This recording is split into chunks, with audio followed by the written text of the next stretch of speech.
Priscila vai dar uma aula cheia de microfonia e talvez falar uma série de coisas, talvez não, com certeza ela vai abordar o tema família e políticas públicas. Ela é minha colega da pós-graduação, estou fazendo doutorado, ela no mestrado, ela, acho que todas as qualificações, os títulos dela estão ali, né? Psicóloga formada pela UFSCar em 2002, mestranda em Psicologia Social, coordena o Núcleo de Apoio à Saúde da Família pela OS, Organização Social de Santa Catarina, consultora do Ministério da Saúde, e tem estudado bastante esse tema de família e questão do PSF, né? Então vai dar uma aula aí pra gente.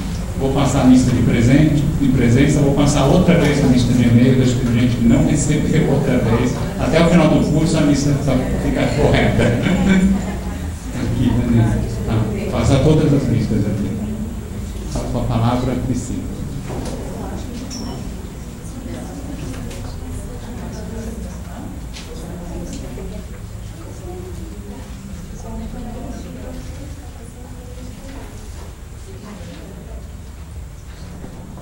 Bom dia a todos, tudo bem com vocês? Então, primeiramente, eu gostaria de agradecer mais uma vez o convite por estar dando essa aula nesse curso, que eu acho que é de muita relevância pela temática, pelo momento que a gente está na saúde pública, na saúde, né? Então, é com bastante alegria que eu vejo a universidade abrindo, né, as possibilidades frente às realidades de experiências, de trabalho que a gente encontra nas instituições, nas nossas práticas, né? Então, eu fico bastante feliz, primeiro, desse curso existir, né? E por estar, mais uma vez, sendo convidada para conversar um pouquinho da minha experiência e também trocar com vocês, que eu imagino que vocês também estão na lida aí, tem bastante coisa para a gente trocar, né? Eu vi, conversando com o Marcelo e vendo a lista de presença, vi uma equipe multiprofissional aqui, né? Uma turma, tem psicólogo, assistente social, enfermeiro, professores, tem mais alguma? TO. Tá. Tem alguém que trabalha na saúde pública, mais especificamente no PSF, no NASF?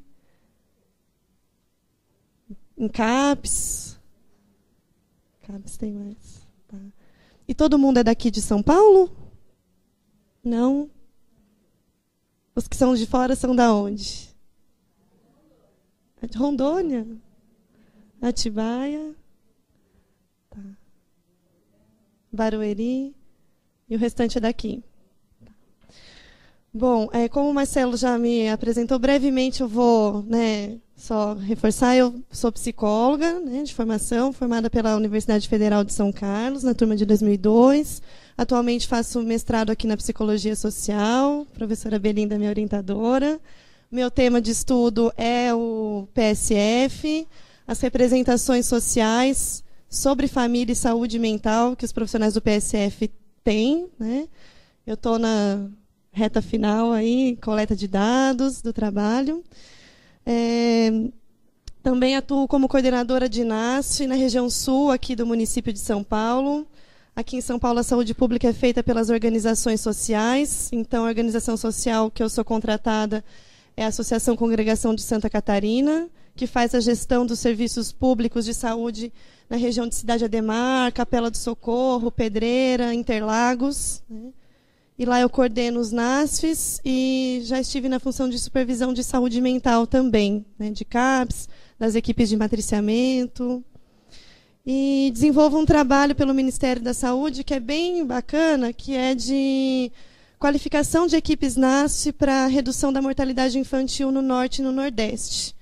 Então, essa é um pouquinho a minha trajetória. Antes de entrar na gestão, eu tive uma trajetória como psicóloga de equipe de apoio para os PSFs, como matriciadora em saúde mental, né? E aí fui caminhando, essa é a minha trajetória. Bom, pode passar. Então, o tema de hoje, assim, a gente vai conversar um pouquinho sobre família e políticas públicas, né? E falar de políticas públicas em saúde, né, e falar de família e políticas públicas de saúde, não tem como a gente não falar de estratégia de saúde da família, né, de PSF, que é a estratégia principal que coloca a família na agenda das políticas públicas, né. Mas nem sempre foi assim, né.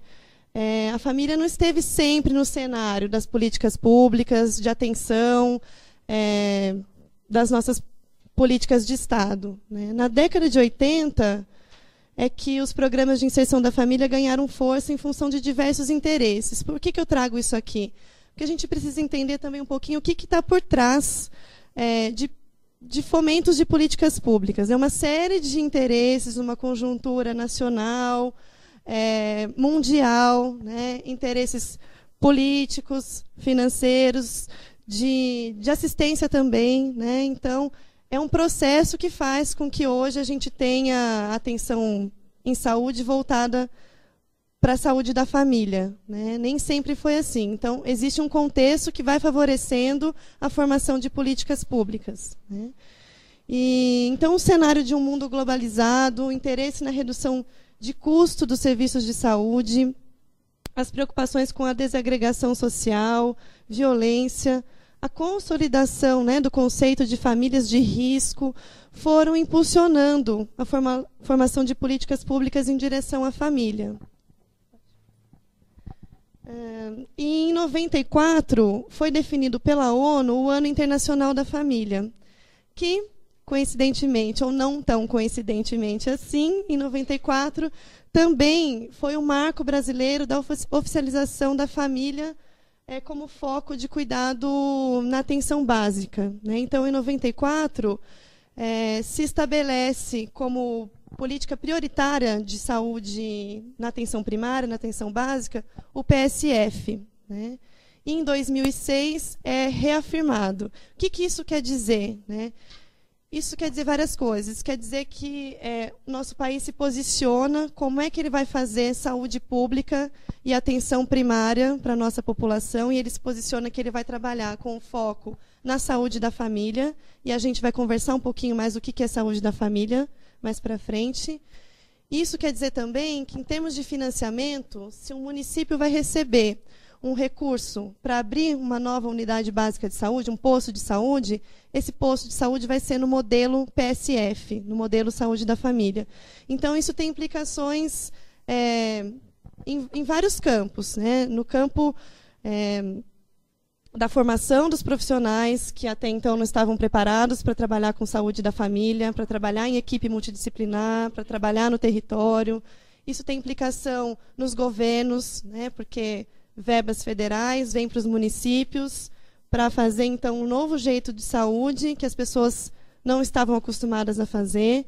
Mas eu trago isso para vocês terem um panorama da onde a gente está hoje. A gente vai falar de PSF, saúde da família, de NASF, que são os núcleos de apoio à saúde da família, mas eu acho importante a gente contextualizar um pouquinho como é que isso tudo foi chegando, isso tudo foi acontecendo, tá?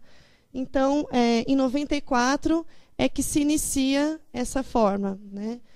Há uma particularidade aqui no município de São Paulo que, durante uns anos, o município de São Paulo ficou desligado do SUS, do Sistema Único de Saúde, na época da gestão do Maluf, que fez o PAS, né?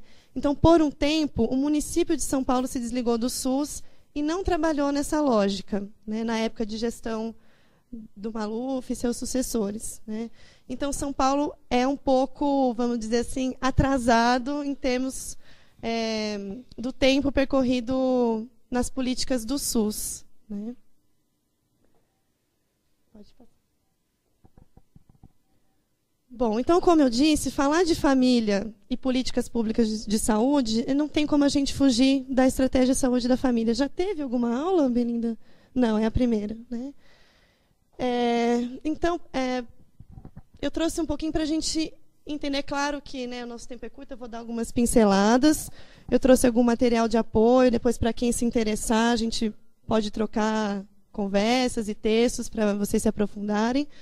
Mas a estratégia de saúde da família no SUS, ela está dentro da atenção primária. A PS é a atenção primária à saúde, que é a mesma coisa que a atenção básica, né? Atenção básica é o nome que aqui no Brasil a gente usa, mas no conceito mundial, quando a gente estuda política pública, o nome mais veiculado no mundo é atenção primária à saúde, né? Então, a estratégia saúde da família, antes chamada de Programa de Saúde da Família, é a mesma coisa, é que com a consolidação da saúde da família em 2006, a reafirmação, o Ministério da Saúde diz que ela deixa de ser um programa, porque um programa tem uma ideia de um começo, meio e fim, né, que pode ser finito, e mudam para a estratégia saúde da família, para marcar como uma estratégia permanente de se fazer atenção básica, atenção primária aqui no nosso país. Tá claro, pessoal? Tá dando para acompanhar? Estou falando muito rápido, tá bom? Então, a atenção primária à saúde, ela tem o modelo que é o PSF, mas tem os modelos anteriores também, que é o posto de saúde tradicional, aquele em que a gente vai até o posto, pede consulta, os médicos estão lá, a equipe está lá, mas não é uma equipe que sai, né? É uma equipe tradicional, um serviço mais passivo. Também é atenção primária, também é atenção básica, mas no modelo tradicional. A gente vai conversar hoje, mais profundamente, sobre saúde da família, que é um outro modelo, um modelo escolhido pelo nosso país, né, para fazer atenção primária. Quais são os principais atributos da atenção primária? Né? Vamos deixar isso mais claro. No posto de saúde, de uma unidade básica de saúde, quais são os principais atributos, as principais funções e características que esse posto tem que ter? Dentro do nosso sistema de saúde, a unidade básica de saúde ela é a porta de entrada para as famílias, né? A não ser em situações de emergência, pronto-socorro, não tem outro jeito da gente deslocar pelos serviços no SUS, né? Não sendo pela unidade básica de saúde. O que eu quero dizer com isso? Se eu preciso passar num cardiologista, né, eu não vou conseguir marcar direto com o cardiologista, com a especialidade, né? Eu preciso procurar minha unidade básica de saúde de referência, mais próxima da minha residência ou do meu trabalho, né? E lá é que são dados os primeiros cuidados, as primeiras atenções e os encaminhamentos quando necessário, né? Então, a unidade básica de saúde ela é porta de entrada, ela é acesso para os usuários percorrerem no SUS, né? Para todas as demandas. Parte da demanda, ela mesma vai dar conta, ela mesma vai cuidar.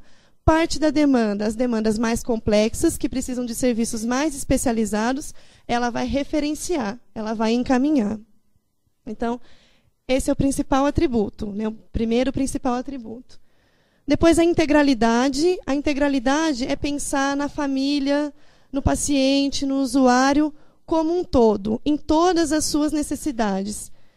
Biológicas, físicas, mas também emocionais, mas também sociais, mas também culturais. Pensar o ser humano integralmente, em todas as suas necessidades, né? E também em todas as suas fases de vida, em todos os seus ciclos de vida, né? Poder ter programas, estratégias de saúde que contemplem desde da gestação, do puerpério, da saúde infantil, da saúde da mulher, da saúde do idoso, do homem, né? Então, é pensar as necessidades integrais em relação a todo o ciclo de vida, em relação a todas as necessidades, sejam elas físicas, emocionais, sociais, culturais, daquele território, né? E a longitudinalidade é pensar que a atenção básica ela tem a missão e a possibilidade de acompanhar o cuidado longitudinalmente, diferente de um ambulatório de especialidades, que eu vou lá no cardiologista, eu vou lá no endocrinologista, tenho um atendimento focal para aquela necessidade e eu volto, acaba o tratamento e eu volto. E eu volto para onde? Eu volto para a unidade básica de saúde, que é quem deve ou deveria, né, acompanhar a minha condição de saúde, as minhas necessidades, a minha evolução ao longo do tempo e ao longo das necessidades. E a coordenação do cuidado é bem linkado com isso, né? Então, a atenção básica ela tem a missão e esse atributo de coordenar o cuidado e o trânsito do paciente pelos serviços. Então, como isso que eu disse, para onde que eu vou? Para um ambulatório de especialidades, posso ter uma internação, né, ficar num nível terciário, num hospital, mas eu vou voltar. E a unidade básica tem essa missão de procurar acompanhar o que aconteceu nessa internação, o que aconteceu nesse ambulatório de especialidades, qual é o segmento que a gente precisa dar aqui na atenção primária, é coordenar e acompanhar o trânsito desse paciente, né? Porque ele sempre volta para a ponta. Ele não fica, a não ser os pacientes crônicos mais complexos, mas mesmo os crônicos e mais complexos, eles continuam sendo do território e da unidade básica, né? Por exemplo, num CAPS, né? Quando eu tenho um paciente de uma família que ele está inserido num CAPS, ele deixa de ser paciente da unidade básica de saúde por isso? Não. Ele continua sendo lá, também morando lá, sendo morador de lá, usando o posto para outras coisas. Então, a unidade básica de saúde tem essa missão de fazer essa coordenação, essa comunicação entre os serviços. Uma tarefa bastante difícil, porque requer envolvimento, porque requer atitude, porque requer recursos que facilitem a comunicação. Também no SUS a gente tem dificuldades com isso, né? A gente tem poucos recursos tecnológicos, poucos equipamentos, às vezes não tem nenhum telefone para o assistente social ligar e fazer contato com o CAPS, né? Então, nós estamos conversando aqui em níveis teóricos. Depois, a gente pode, e eu vi os casos, são casos bem reais, né, da realidade mesmo, a gente pode dizer o quanto que a teoria está longe da prática. Acho que esse debate a gente pode fazer depois. E aí, vamos conversar um pouquinho sobre o processo de trabalho das equipes de saúde da família. Pode passar. Eu trouxe, tem muitas outras diretrizes, muitas outras minúcias do processo de trabalho. Eu trouxe as que eu considero principais para falar nessa aula, que é uma aula curta de sensibilização, de apresentação dessa possibilidade de trabalho com família, né? Primeiro, que a saúde da família trabalha com uma definição de território, né? O que eu quero dizer quando eu falo em território? Primeiro, é a ideia de território geográfico mesmo. Então, eu tenho um posto de saúde aqui, né? E ele vai ser responsável por esse quadrado geográfico aqui, muito bem delimitado, com ruas definidas, limites, fronteiras, cadastramento de casa a casa. Então, a equipe de saúde da família, ela define o seu território, ela cadastra casa a casa. De cada casa, ela faz uma ficha contendo algumas informações. Quem são os moradores daquela casa, a idade, trabalha, não trabalha, quais são as condições de moradia daquela casa, quais são as condições de saúde referidas que o paciente diz ter, né? Então, essa é a primeira noção de território, território geográfico mesmo, limites, cadastramento, conhecer casa a casa, né? Mas é mais que isso. Falar de território é falar mais que isso, é falar das particularidades desse território. Quem são essas famílias que vivem nesse território? Qual é a história dessa comunidade, né? Como surgiu aquele bairro? O que tem ali? Qual é o perfil cultural, econômico, social, de interesses daquela população? O que é a fonte de renda? Onde elas trabalham, né? O que tem ali naquele território? Qual é a história? Então, é se apropriar mais do que as ruas e os limites das fronteiras, é entender qual é a história viva daquele território. Porque isso vai ser ferramenta de trabalho para a saúde da família, né? Isso vai dar possibilidades, mostrar os limites também, mas também mostrar as possibilidades de parcerias. O que eu tenho naquele território? Eu tenho uma associação de moradores de bairro, que pode ser parceiro do posto de saúde. Eu tenho uma outra ONG que está lá há bastante tempo. Eu tenho uma população que mora numa área de manancial e foi uma área invadida. Isso tem muito a ver com a história deles, de por que eles estão ali, e, portanto, isso vai ter a ver com as condições de saúde e adoecimento deles, né?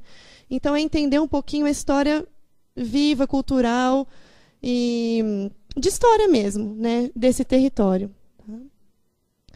E aí a saúde da família trabalha também com priorização dos problemas de saúde mais frequentes. Então, a saúde da família ela tem algumas coisas meio fixas, por exemplo, programas para hipertensão, diabetes, busca ativa de TB, hanseníase, ou seja, das coisas que epidemiologicamente nós mais adoecemos e mais morremos, né? Por isso que a gente tem uma preocupação grande na saúde da família, nos programas de hipertensão, diabetes, gestação, puerpério, alguns motes, assim, né? Embora ela também tenha que estar preparada para, como ela é porta de entrada, ela é o acesso, ela tem que estar preparada para, pelo menos, acolher todas as situações. Mas tem algumas situações mais prioritárias, né, que ela tem que fazer, que ela é cobrada por isso pelo Ministério da Saúde. Um outro diferencial da saúde da família é trabalhar com as ações educativas que possam interferir no processo de saúde e doença. Então, é tentar fazer o papel de promoção e prevenção, né?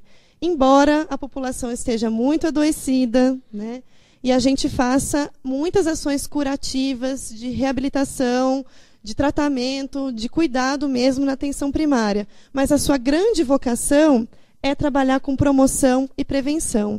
É trabalhar com quem ainda não está adoecido, com quem tem risco mas ainda não adoeceu. Então, trabalhar com os riscos pessoais, sociais, comportamentais, é fazer promoção, né? O que é um desafio, porque a gente fica muito tensionado, porque a população pede, precisa e já está adoecida de ações curativas, mas a gente tem que se organizar e se planejar na atenção primária para também promover ações de promoção à saúde e prevenção. Ações focalizadas nos grupos de risco e fatores de risco comportamentais, que é um pouquinho isso que eu disse. E o grande diferencial da saúde da família é o trabalho em equipe interdisciplinar. Não sei se a gente já alcançou o inter, mas pelo menos o multi, acho que já, né, pela composição das equipes. Então, uma equipe de saúde da família ela tem necessariamente um médico generalista, um enfermeiro, 5 ou 6 agentes comunitários de saúde e 1 ou 2 auxiliares de enfermagem. Essa é a equipe nuclear que vai dar conta de um número X de famílias, né? Então, aqui em São Paulo, como o território é bem grande, eu tenho, por exemplo, um posto de saúde que tem 6 equipes de saúde da família. E cada equipe é responsável por uma fatia do bairro, do território. Tá? Então, esse é o grande diferencial também, né, que é o trabalho em equipe, que marca uma diferença bem grande. 2 coisas marcam diferenças bem grandes do modelo tradicional. Primeiro, é a gente deslocar a ideia do paciente não mais só como usuário, mas o paciente passa a ser a família, passa a ser a comunidade. E a outra grande diferença é o trabalho em equipe, né? Na sua base, o núcleo de trabalho já é em equipe.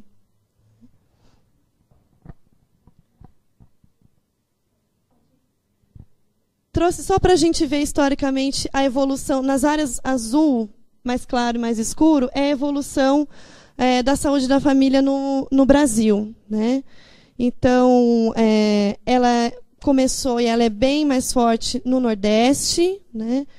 Aqui no município de São Paulo, a gente não tem ainda nem 50% de áreas cobertas com saúde da família. Metade do nosso município aqui ainda é feito por unidade básica de saúde tradicional, né? A gente só tem metade. E em nível nacional, 60% a 65% de cobertura de PSF. É plano do governo, do Ministério da Saúde, de chegar a 70%, 80%. Então, há investimentos para ampliação das equipes de saúde da família. Norte e Nordeste são mais contemplados pela situação de necessidade maior dos estados de lá, né? O PSF ele nasce lá no Ceará também, em Sobral, né? E teve bons resultados, principalmente na redução da mortalidade infantil, com a ação dos agentes comunitários de saúde. Antes não tinha nem médico, nem enfermeiro na equipe, eram só os agentes comunitários de saúde, então foi uma evolução. Tá? Mas aqui em São Paulo, a gente não chega a no município, a gente não chega a 50% de cobertura de saúde da família. Mais PSF. Passa o próximo, Belinda, por favor. Aqui a gente vê, ó, o escurão é saúde da família completinha, com a CS, com saúde bucal. Porque a saúde bucal ela é considerada equipe de apoio também para o PSF. Tá? Às vezes tem PSF sem saúde bucal. Tá? Então, o azul escuro é saúde da família completinho, o de baixo é sem a saúde bucal, o verdinho são só o PACS, que a gente chama, que é o Programa de Agentes Comunitários de Saúde, sem equipe técnica de enfermeiro e médico. E em vermelho são as áreas sem. Esse dado está desatualizado de fevereiro de 2010, mas foi o que eu consegui trazer para a gente. Né? Então, vocês veem uma concentração maior de vermelhinho no sul e no sudeste. Né?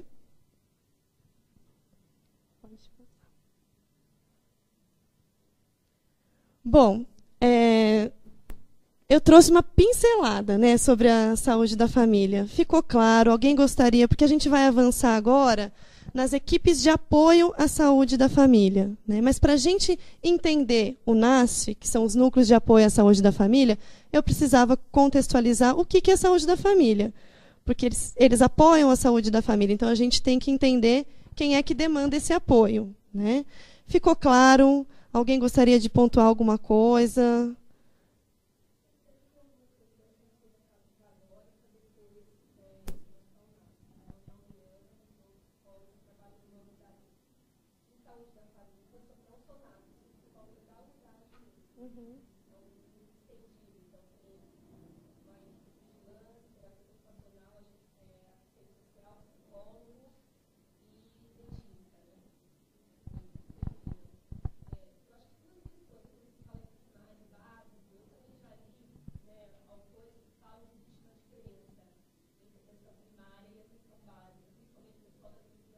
Uhum.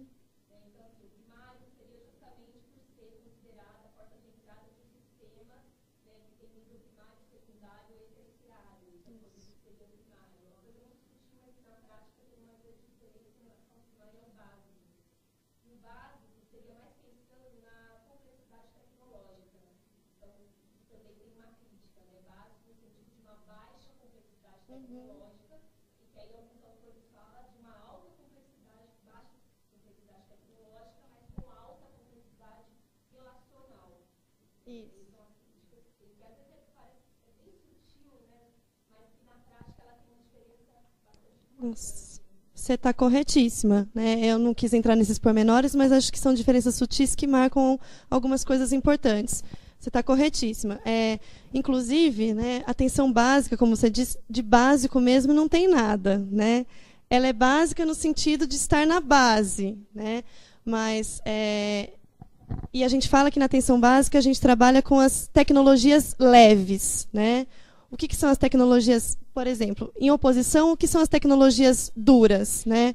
Equipamentos de exame, coisas tecnológicas, instrumentos. Né? Na atenção básica, no posto de saúde, eu não vou ter essa aparelhagem toda. Mas eu tenho um outro nível de complexidade, que é o vínculo, que são as relações, que é o acompanhamento longitudinal, que é ser porta aberta e porta de acesso para tudo que chega, então eu tenho que estar preparada para acolher. Né?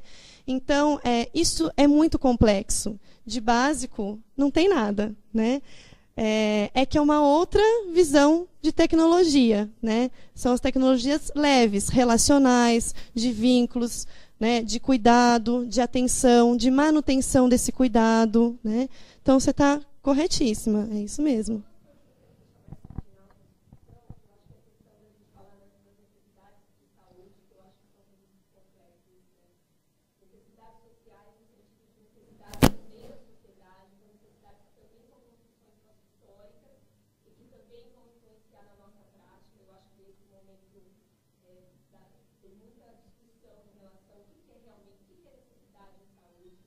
Uhum. Isso muda de tempos em tempos o que é necessidade de saúde e como negociar as necessidades que a sociedade acha que é necessidade com as necessidades locais do dia a dia de trabalho com as pessoas, deixar mais tempo para a gente discutir no final. E a questão, quando você fala, né, de ser um espaço ODS de prevenção e promoção à saúde principalmente, eu concordo em termos, né, parcialmente com isso. Eu acho também a UBS ela vem de uma construção muito voltada para o modelo médico. Né? Antes, eu acho que há algumas décadas atrás, tinha aquele modelo mais de pericultura, né, de atender casos mais de tuberculose, de rancenias, né, uma coisa, e que aí começa a entrar, quando começa a fazer, a pensar o modelo médico, né, a consulta médica vinculada à saúde pública, aí o médico entra como uma figura importante também para a OBS, uma OBS muito voltada para o modelo médico. Então, por mais que a gente tente dar conta, né, existe uma pressão da população, eu acho, para o atendimento desse modelo médico, eu acho que também existe uma política pública que incentiva esse tipo de modelo. Principalmente quando a gente vai pensar em termos de produção, né, de modos de se colocar a produção, ela é muito voltada ainda para a consulta médica. Né? A psicologia, por exemplo, não tem espaço ali para, ou, né, se a gente for pensar mostrar o seu trabalho, é muito voltado ainda para a psicoterapia individual, ainda para o modelo de consulta, no máximo visita domiciliar. Qualquer outro tipo de intervenção não é registrado em produção. Eu acho que a gente também tem que pensar algumas coisas nesse sentido. Mas são questões que eu queria deixar mais para o final. Acho que sim, eu trouxe também essas questões para a gente refletir no final. E como eu disse, eu estou trazendo um modelo teórico, né? A realidade que a gente vai encontrar são outras, né? O que acontece muitas vezes, e até o que se espera, por exemplo, da Secretaria Municipal de São Paulo, é contraditório ao que o modelo diz. O que eu estou querendo dizer? Como é que é seu nome mesmo? E a Oriana disse, por exemplo, né? Esse trabalho que a gente está falando aqui, de saúde da família, voltado para o território, para a família, para olhar o todo, né? É o que está lá no papel, é o que a gente espera e preconiza. Agora, todo mês eu tenho que cumprir para a Secretaria Municipal de Saúde que um médico faça 400 consultas por mês, consultas de 15 minutos. Como é que esse médico, né, vai ter uma qualificação do cuidado, né, vai ver a complexidade, a integralidade dessa família, né, todas as suas necessidades, fazer promoção, prevenção, em 15 minutos de consulta, e ele tem que fazer 400 consultas mês. Né? Então, é claro que a gente se depara com questões como essa e muitas outras questões, né, que a gente vê que não é bem assim na prática. Então, a minha estratégia aqui era até trazer, né, o que é previsto, onde a política diz que a gente tem que se nortear, para onde a gente tem que caminhar, mas a gente tem muitas coisas que desfavorecem, né, esse caminho e isso tudo que a gente teoricamente encontra. Mas acho que a gente pode, para o final, né, ir contextualizando isso. Acho que os casos também vão ajudar a gente a ver na prática como é que está. Né? Tudo bem? Bom, alguém mais? Para quem não conhecia a saúde da família, deu para compreender? Podemos avançar? Bom, então, a gente viu essa trajetória, a expansão da saúde da família, né, até os dias de hoje, até que em 2008 é lançada a Portaria 154 do Ministério da Saúde, que cria os Núcleos de Apoio à Saúde da Família, os NASFs, né, como uma política pública, né, financiada. Então, o município que se organizar e pedir um NASF, ele vai ter recursos, parte de recursos federais. Então, é uma política de saúde financiada. Né? Pode passar. Eu só queria contextualizar um pouquinho, assim, que o NASF, a portaria do NASF, chega em 2008, né? Mas fazer apoio, né, à saúde da família, matriciamento, a gente vai conversar isso mais para frente, se não for claro para alguém, né? Mas fazer o cuidado nessa lógica de apoio já existe antes de 2008. Tá? 2008 é a consolidação disso enquanto uma política reconhecida pelo Ministério da Saúde e financiada, o que é muito importante em termos de política, né, ter o financiamento. Mas antes, já há mais de 10 anos, já tiveram outras experiências de apoio à saúde da família, equipes de apoio matriciais, principalmente na área de saúde mental. Eu venho de uma equipe de apoio de matriciamento em saúde mental, que existia há 10 anos antes do NASF. Então, existiram experiências isoladas pelo país, aqui em São Paulo, em Campinas, no Nordeste, principalmente em Sobral, no Ceará, algumas experiências de apoio matricial, né, ao longo desse tempo, que não eram financiadas, eram experiências isoladas, bancadas por alguns municípios, por alguns gestores, né? E isso foi caminhando até que, em 2008, isso se consolida como uma portaria, como uma política pública. Tá? Então, o NASF não surge em 2008 do nada. Né? Tem uma bagagem aí de fazer esse tipo de cuidado com apoio e apoio matricial que foi se desenvolvendo ao longo de um tempo. Né? Bom, o que é o NASF? Né? São os núcleos de apoio à saúde da família. É uma estratégia inovadora em saúde, porque é um outro jeito de fazer saúde, é apoiar, é matriciar, que a gente vai discorrer um pouquinho mais para frente. E podem ser compostas por 13 categorias profissionais que a gente também vai esmiuçar. Né? E é considerada uma nova tecnologia localizada na atenção primária à saúde, no PSF. Eu já trouxe de cara assim, o que o NASF não é, né? Para a gente já ir direcionando a nossa cabeça, a nossa lógica, para a gente já ir excluindo o que ele não é. Por que eu trouxe isso? Né?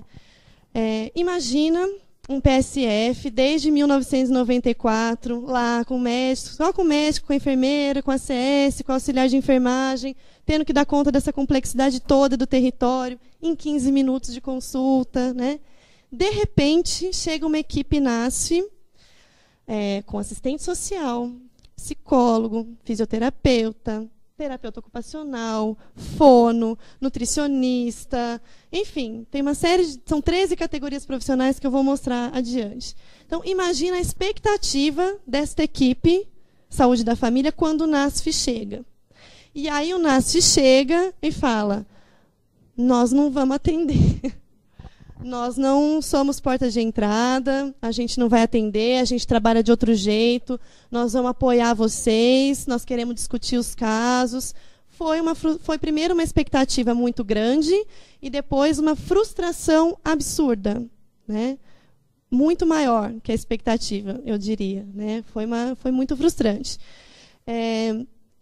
E isso eu posso dizer que foi no país inteiro. Pelo meu trabalho no Ministério da Saúde, eu pude percorrer quase todos os estados e entender um pouquinho como é que o NASF chegou.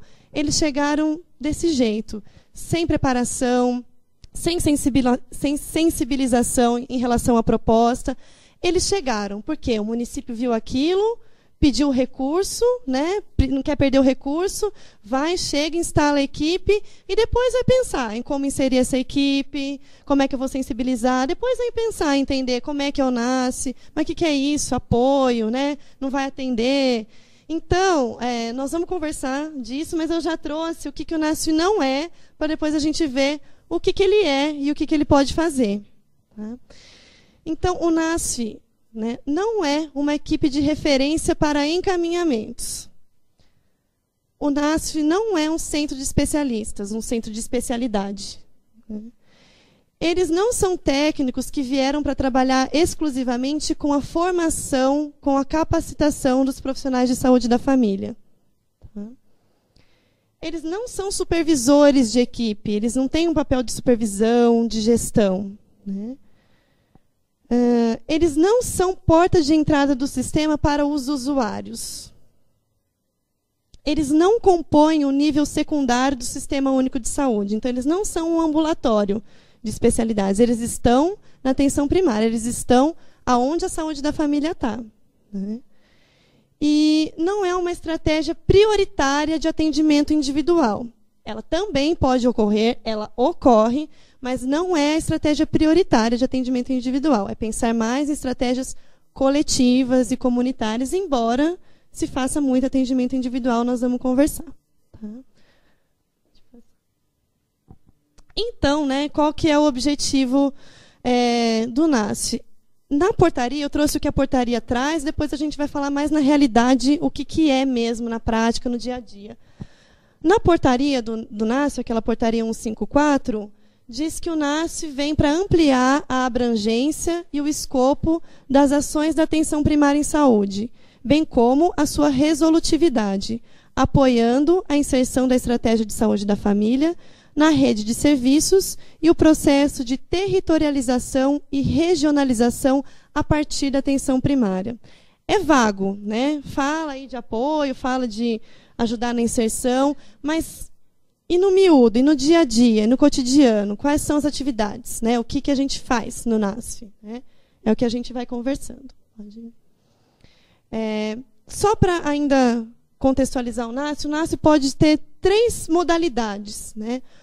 O NASF 1, com pelo menos 5 profissionais de diferentes categorias, e o NASF 1, ele deve apoiar, no mínimo, 8 equipes de saúde da família, no máximo 20. E é claro que a gente trabalha no máximo. Eu coordeno o NASF, que apoia 19 equipes de saúde da família, 18. Né? Então, o apoio ele é menos qualificado, ele é menos frequente, né? Mas a portaria diz isso. Se a portaria diz isso, então os gestores pegam um NASF para 20 equipes de saúde da família. Só vai montar um outro na hora que passar das 20 equipes de saúde da família. Né?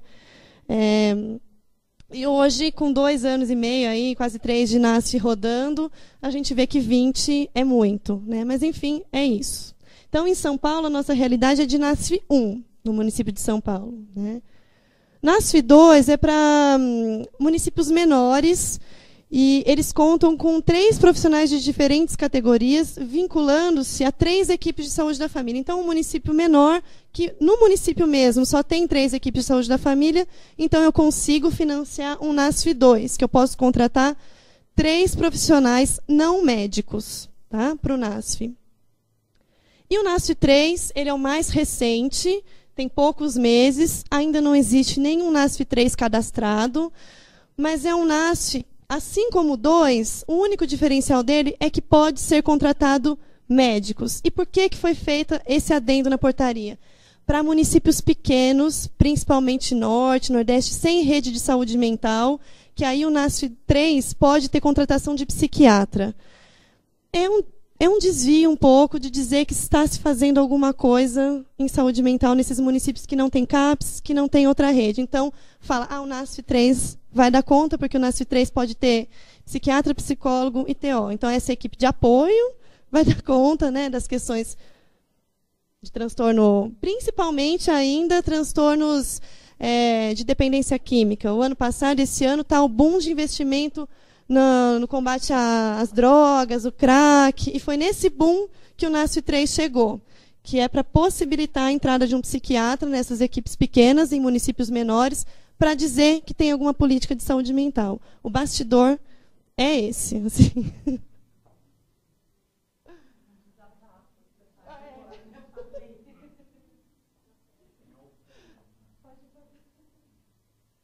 Bom, as possibilidades de categorias profissionais. Né? O NASF pode ter assistente social, educador físico, que tem se mostrado uma categoria muito interessante na saúde, né, que a gente está descobrindo várias possibilidades de atuação do educador físico. Eu posso ter farmacêutico, fisioterapeuta, fonoaudiólogo, médico homeopata, médico acupunturista, ginecologista, pediatra, psiquiatra, nutricionista, psicólogo e TO. Tá? Essas são as categorias profissionais que podem compor um NASF. Tá? O ideal é que o gestor daquele local olhe para o seu território e veja o que mais eu preciso no meu território. Mas o real não foi assim que aconteceu aqui em São Paulo. Foi meio aleatório, né, a formação das equipes NASF, por vários motivos, pensando em facilidade de contratação, mas não teve muito tempo hábil para os gestores olharem de fato a maior necessidade do território, para aí a gente compor as equipes. Tá? Mas a ideia é que a gente consiga se planejar, olhar para o território, e aí desse leque de possibilidades, eu compor a minha equipe com aquilo que eu mais preciso, obviamente. Né? Aqui também eu trouxe um dado de julho de 2010, só para vocês terem uma ideia da evolução de NASF no Brasil, né? Então, isso aqui já está bem maior, né? Mas só para vocês terem uma dimensão, o quanto que foi um boom os NASFs também, né? No país inteiro se tem NASF hoje, esses NASFs estão aumentando. Isso é uma reflexão que eu quero fazer para o final também, que se abre um outro campo de trabalho para os profissionais de saúde e que a gente precisa se preparar para ele. Por isso que eu acho muito interessante ter essa possibilidade da gente conversar aqui na universidade, porque na formação formal a gente não é formado para fazer saúde pública, né? Então eu trouxe só para a gente ver como isso já está muito maior, que eu não consegui atualizar, mas como isso foi um boom mesmo no país todo, né? Oi.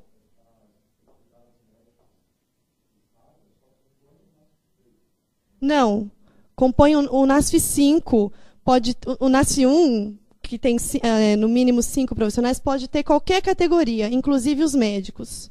O NASF 2 não contrata médico, o NASF 3 pode contratar médico, especialmente psiquiatra. Tá? Pode passar, Belinda, isso aí acho que é dos estados.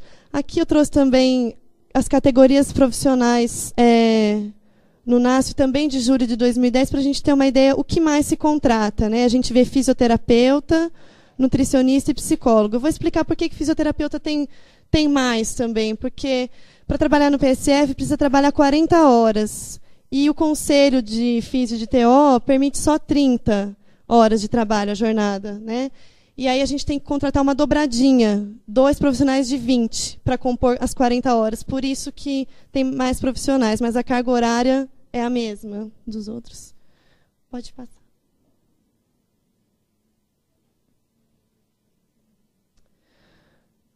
Vamos conversar um pouquinho sobre as ações comuns dos profissionais do NASF, né? O que os NASFs, então, devem fazer? Bom, a gente viu que tem a diversidade de categorias profissionais, mas, independente das categorias profissionais que compõem o NASF, todos os profissionais da equipe, do núcleo, devem, principalmente, fazer essas ações aqui, que é identificar, em conjunto com a saúde da família e com a comunidade, as atividades e as ações e as práticas a serem desenvolvidas naquele território.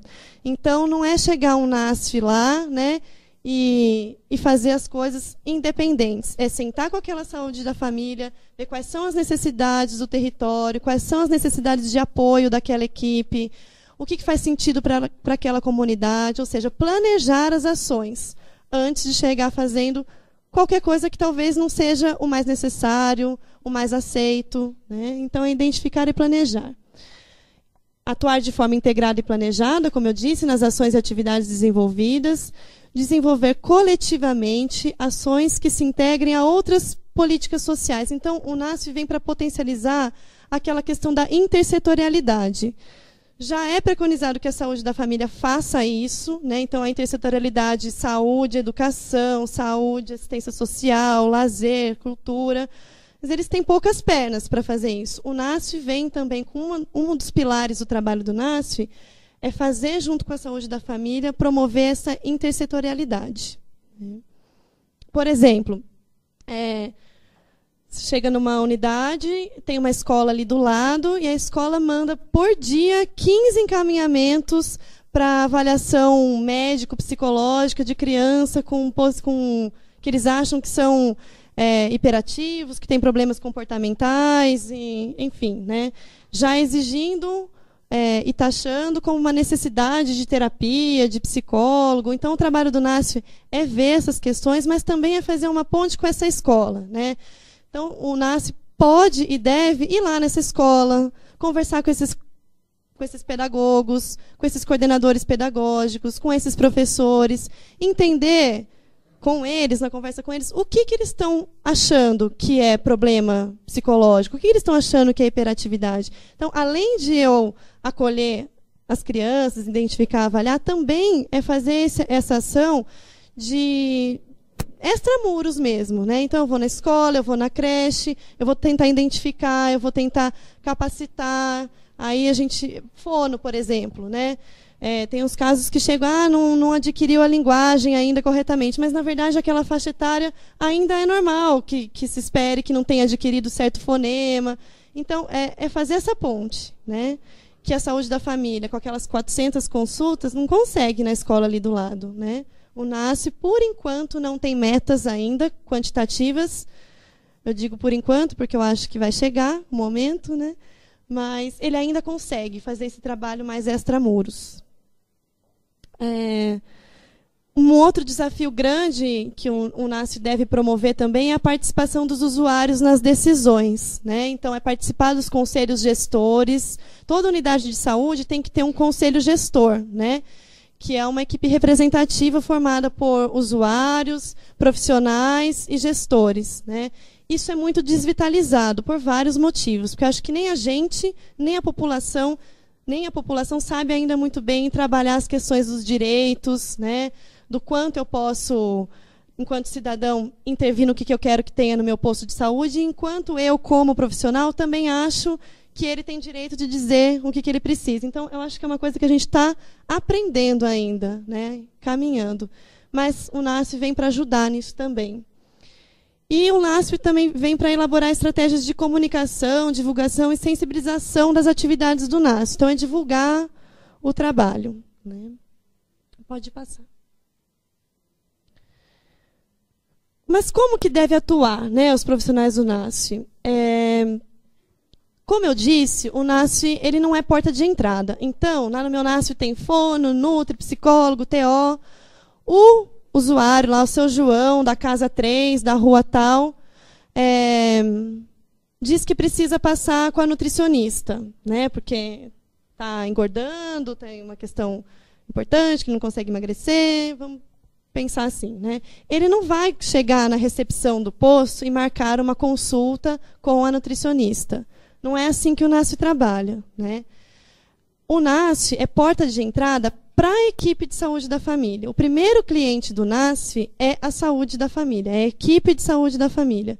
E depois, o usuário, né? Então, a saúde da família tem o agente comunitário de saúde que visita o seu João, que precisa de nutricionista, todo mês. O agente comunitário de saúde passa em visitas frequentes todo mês, em todas as casas que ele é responsável. Essa equipe, o agente comunitário de saúde, o enfermeiro, o médico, vai identificar que o seu João disse que precisa passar com o nutricionista. A equipe é responsável por essa família. A equipe de saúde da família é responsável por essa família. Ela vai fazer o primeiro cuidado, vai ver se realmente precisa. Aí, esta equipe de saúde da família se encontra com a equipe NASF e vai trazer os casos que ela precisa discutir com o NASF, né?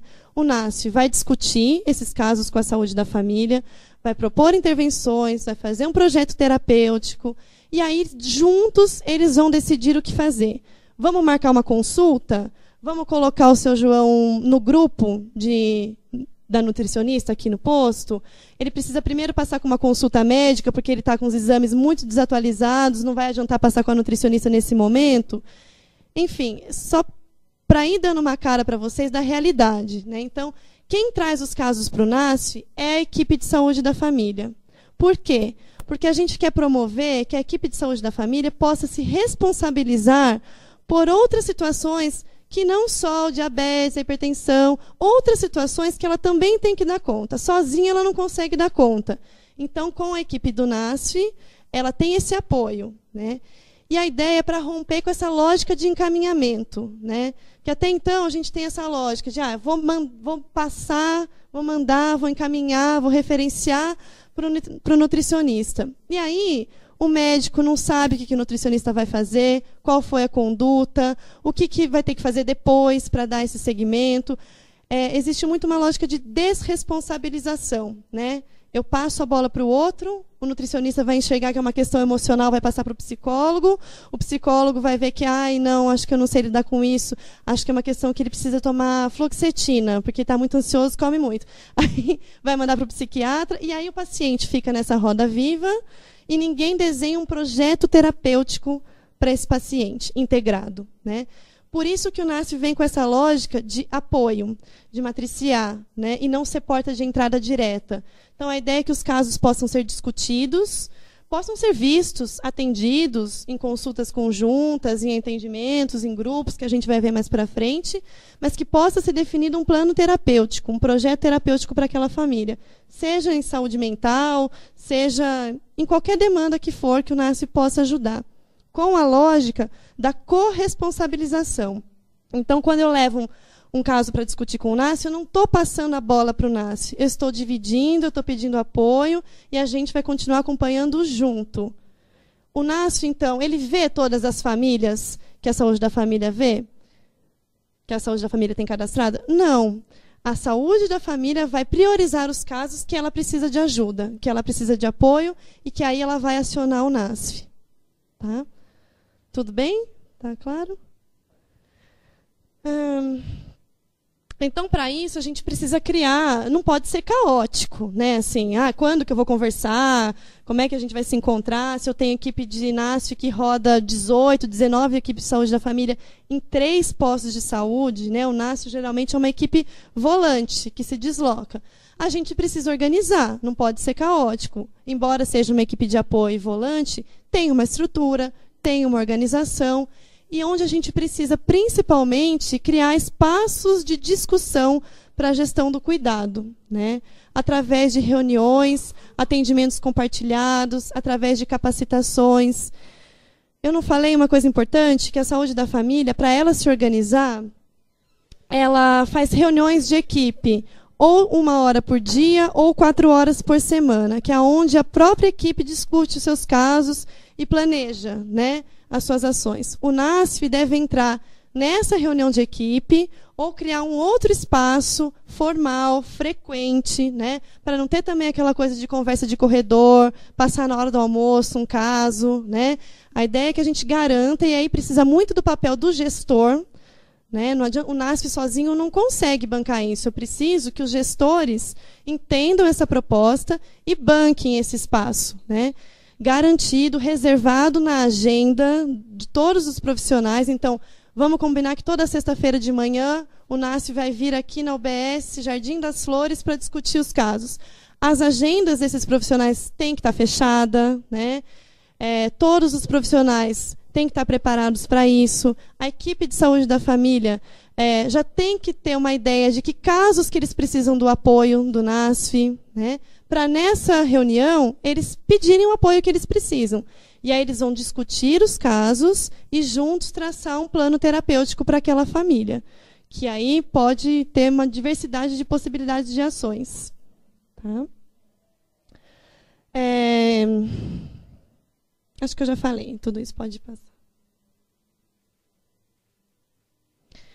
Aí como que a gente faz tudo isso, né? Eu trouxe aqui, pode passar, Belinda, uma parte de coisas mais concretas de como que isso acontece. Então, a primeira coisa, para o trabalho do NASF acontecer, para a gente poder discutir uma família, né, para pensar no trabalho familiar, essas equipes, primeiro, precisam se encontrar. Então, precisam ter espaços de reunião, né, espaços de discussão de caso.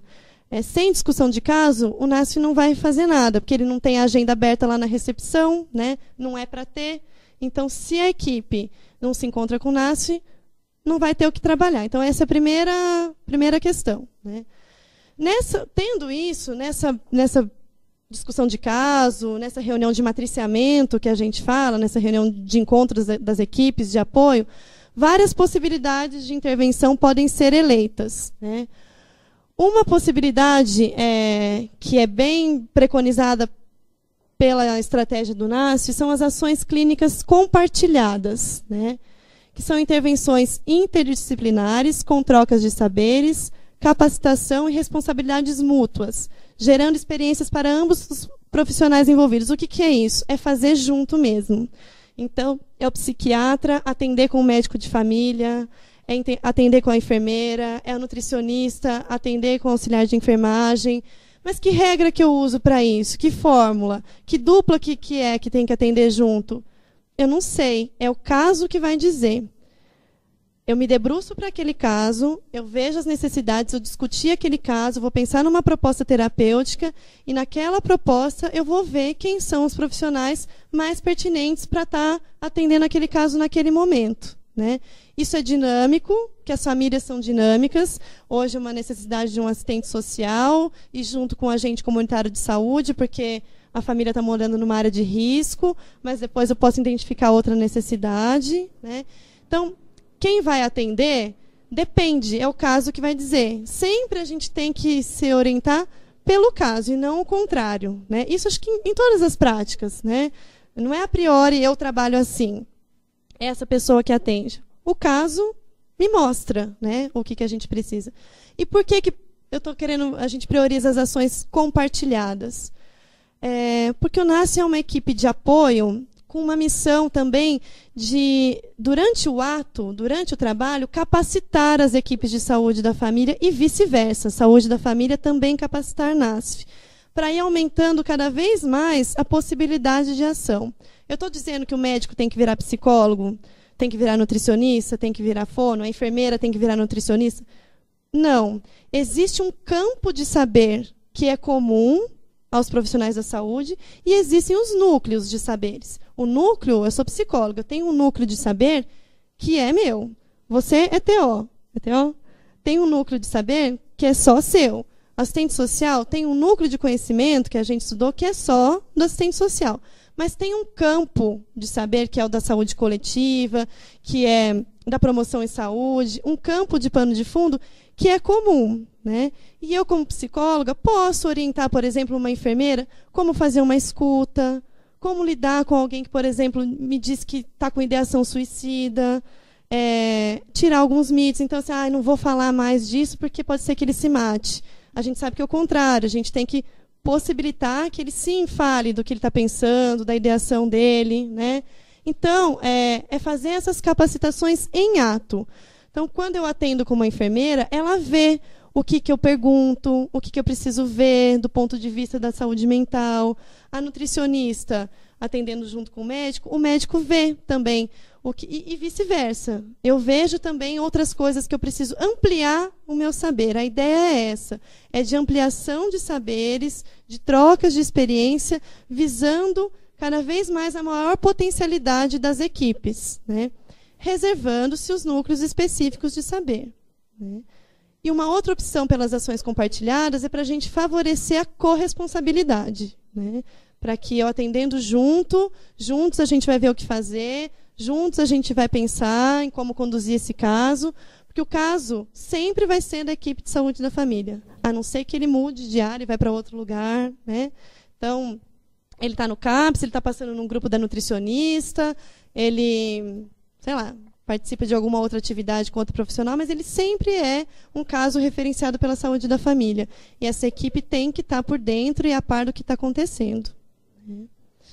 Então, as ações compartilhadas elas podem ser as discussões de caso, consulta compartilhada, outras intervenções, como, por exemplo, um recurso muito potente da saúde da família são as visitas domiciliares, que é o atendimento in loco. A equipe vai no domicílio, né, da pessoa e dá uma amplitude para a gente, tanto de compreensão do caso, quanto também das limitações. Às vezes a gente prescreve coisas para a família que ela nunca vai poder. Ela mora numa área de escadão, que tem 200 escadas para ela chegar, e aí vou ficar batalhando uma cadeira de rodas, por exemplo, para um paciente, mas ele não vai conseguir sair da casa dele nunca se eu só fizer isso, né? Dentista, eu já trabalhei em situações que eu vi, mas você não passa fio dental? A família não tem nem o que comer, não sabe, entendeu? Não tem. Então, assim, isso proporciona uma apropriação da realidade, dos limites e das potencialidades, o que é possível, né? Então, visitas domiciliares conjuntas também é uma estratégia. E a construção dos projetos terapêuticos. Pode passar. Mas também existe a possibilidade das intervenções específicas do profissional NASF, né? Quando o NASF chegou, a gente que estava implantando os NASF foi muito forte nessa coisa de não vai atender, o NASF não vai atender a priori, né? Porque se a gente começasse abrindo já, atender sem discussão de caso, com agenda aberta, seria muito difícil o caminho de volta, né? Promover essa discussão, esse compartilhamento. Mas hoje, assim, né, uma maior maturidade, eu digo assim, é possível, é preciso, é necessário, né, ter atendimentos específicos de cada profissional, dependendo do caso, dependendo da situação, e desde que esse atendimento seja também decidido em conjunto. Então, eu estou discutindo o projeto terapêutico de uma situação, né? A gente já fez atendimento compartilhado, a gente vai fazer algumas coisas, já inseriu o paciente no grupo, fez visita, mas eu percebi que, eu sei que o agente comunitário me contou que existe uma situação de violência naquela família, o paciente não vai falar para mais que um profissional, não vai falar num grupo, não vai falar para uma dupla de profissionais. Então, eu não vou atender, né? Eu não posso pedir para o psicólogo fazer uma consulta, uma escuta, né, específica.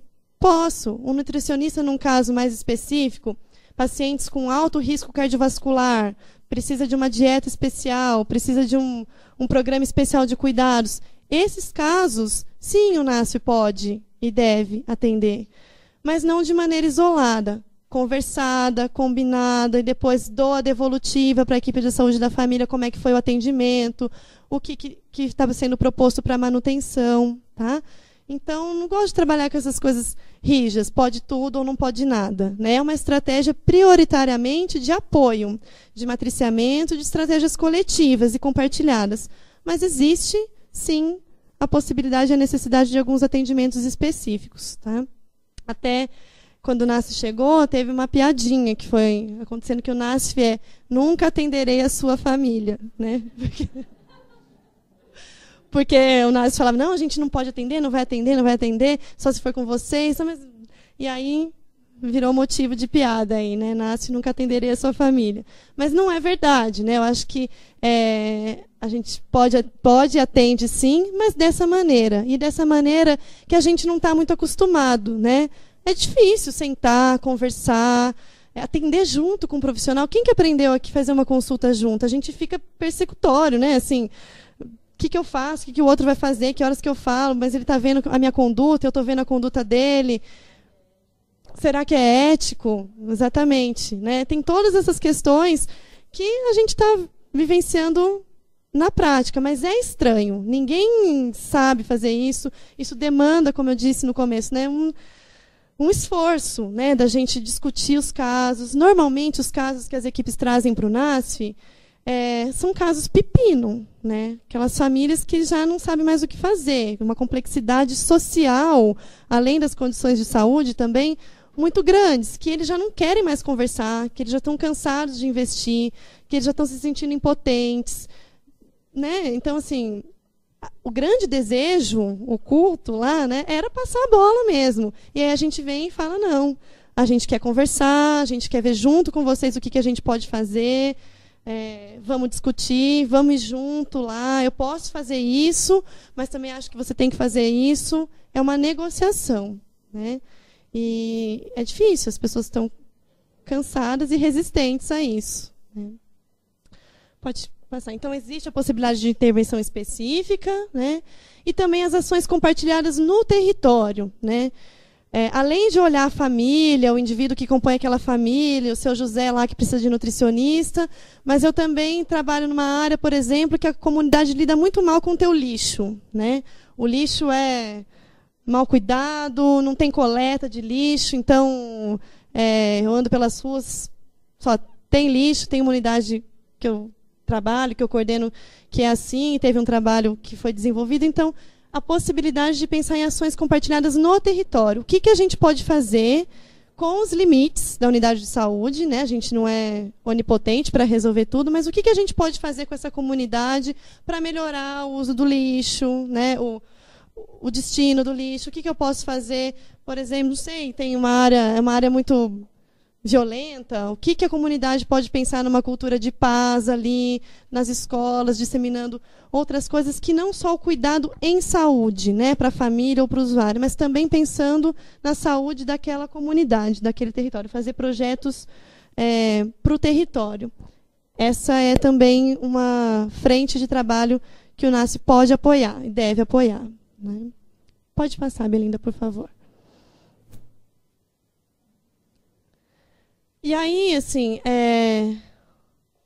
trouxe umas caixas. Eu já fui falando ao longo da minha fala, né, que não está muito segmentada, a gente, para ser didático, divide algumas coisas, mas eu fui falando mais livremente. É uma caixa de ferramentas aí que o NASF usa, né, e algumas posturas e compreensões de saúde que o NASF usa para conseguir dar conta disso tudo, né? A gente tem mais tempinho? Tem? Vamos seguir, então. Tá, então acho que dá para a gente... Pode seguir. Então, estou falando aqui de apoio matricial, de matriciamento, que o NASF trabalha, né, núcleo de apoio à saúde da família, apoio, matriciamento, né? Contei um pouco da prática para vocês, o que é isso, né? Assim, é isso, é se fazer junto, é discutir os casos, é não necessariamente ver todos os casos, mas eu vou matriciando, eu vou apoiando, eu vou acompanhando a equipe de saúde da família. Muitos casos trazidos não são vistos pelo NASF, são discutidos, a gente dá uma orientação, outros casos a gente vê mesmo junto, outros casos a gente vê sozinho, né? Então, essa outra forma de fazer saúde que não só diretamente, consulta, atendimento, agendas separadas, né? E, como eu disse, o apoio matricial vem antes do NASF, de 2008, né? Já é uma experiência que tem um tempo de percorrido aí. E pensando, então vamos pensar, né? Apoio remete à ideia de suporte, amparo, auxílio, acompanhar, estar junto, próximo, e aí, acompanhando, estando junto, a gente pode aprender, experimentar e ampliar, né? Matriz, se a gente for pensar o que remete ao lugar de mãe, lugar onde as coisas se geram, relação horizontal e transversal, construção de novo. Lembra, eu sou psicóloga, portanto, meio ruim de matemática, mas a gente aprendeu as matrizes em matemática, que era possibilidades de coisas que se casavam, né? E daquilo podia se gerar várias coisas dependendo do sentido em que a gente trabalhava. Então, é isso, né? Cruzar as possibilidades, se abrir para o novo, pensar em novas formas de compartilhamento, em novos arranjos, né? E fazer o apoio através disso, através do compartilhamento das equipes, né? Então, para a gente entender um pouquinho da onde... O que remete a gente quando a gente fala de apoio matricial? Tá? Pode caminhar. Pode clicar tudo aí. Então, o apoio matricial é isso que eu já venho conversando, né? Que os profissionais vão compartilhar suas práticas e os seus saberes em ato mesmo, né? Às vezes é discutindo o caso, mas às vezes é fazendo, no ato, fazendo um grupo junto, uma VD, né? Que é uma visita domiciliar, uma consulta juntos, para que as equipes sejam mais capazes, sejam mais sensíveis para resolver os vários problemas que chegam na atenção primária, né? O apoio matricial tem duas dimensões. Uma que é a dimensão assistencial, que é aquela que vai mesmo demandar uma ação clínica direta com os usuários, um atendimento, uma mão na massa mesmo. Então, o apoio matricial prevê essa frente de trabalho assistencial, mas ele também tem uma dimensão técnico-pedagógica, que é aquela que vai demandar uma ação de apoio educativo. Isso aqui não é separado, as coisas se dão juntas, né? Enquanto eu estou atendendo junto, eu estou fazendo uma dimensão assistencial, mas eu estou também sendo didática com o meu companheiro, que está atendendo comigo, e meu companheiro também. Ele está vendo como eu atendo, estou aprendendo com ele está aprendendo comigo. Então, essas duas dimensões elas andam juntas no processo de trabalho. Mas, de uma maneira didática e teórica, eu dividi aqui para a gente entender a lógica do matriciamento, que é, sim, de oferecer possibilidades de cuidado, de assistência, mas dessa forma, compartilhada, tentando promover a integração das equipes e a capacitação mútua entre elas. Então, aí, o suporte assistencial, que é contratado com as equipes, pode ter, né? Isso que eu já falei, atendimentos individuais se necessário, atendimentos em grupo e consultas para exclusão diagnóstica, são coisas que o NASF pode fazer, né? E a parte do suporte técnico-pedagógico é isso, a capacidade da equipe reconhecer e utilizar critérios de risco e prioridades adequados aos encaminhamentos. Então, quando eu atendo junto com um médico, com uma enfermeira, eu estou atendendo, acaba um atendimento, um caso de saúde mental, por exemplo, a gente discute ali, será que esse caso é caso que eu preciso encaminhar para a CAPS, ou a gente dá conta aqui no grupo terapêutico que a gente tem aqui, né?